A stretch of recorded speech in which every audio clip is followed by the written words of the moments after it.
Hello guys! మళ్ళీ grocery షాపింగ్‌కొచ్చేసిన. ఈసారి ఏం తీసుకున్నానో మీకు చూపిస్తాను. ఫస్ట్ వచ్చేసి ఒక బాస్మతి రైస్ బ్యాగ్. నెక్స్ట్ వచ్చేసి ఈ ఖజూర్ తీసుకున్నాను.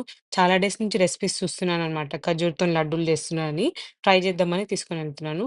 ఇంకా ఇది same thought mini fruit bars. ఇది నాకు చాలా ఇష్టము. నెక్స్ట్ వచ్చేసి ఫ్రోజన్ బెర్రీస్ తీసుకున్నాను. స్మూతీస్ చేసుకుందామని చెప్పేసి మార్నింగ్ టైమ్. ఇంకా నెక్స్ట్ వచ్చేసి క్యాష్యూ క్లస్టర్స్. ఇది సేమ్ పల్లి పట్టి లాగానే ఉంది. కానీ healthier version. Almonds, pumpkin seeds ఉన్నాయి. సో, కొంచెం హెల్తీ వర్షన్ అని జెప్పేసి ఇది తీసుకున్నాను.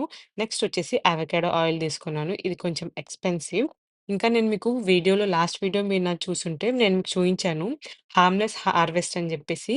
ఇది బావుంటది. ఈ క్రిక్‌లాండ్ కన్నా హార్మ్‌లెస్ హార్వెస్ట్ చాలా బావుంటదని నేను మీకు లాస్ట్ వీడియోలో చూయించాను. చూడకపోతే చెకౌట్ చేయండి ఆ వీడియో. ఇది నాకు చాలా ఇష్టము. చాలా బావుంటది ఆర్గానిక్ కోకోనట్ వాటర్. నెక్స్ట్ వచ్చేసి నేను పైనాపిల్ తీసుకున్నాను. ఇంకా చిప్స్ తీసుకున్నాను. ఏదైనా ఫుడ్ అప్పుడు సైడ్ డిష్ లాగా అని జెప్పేసి.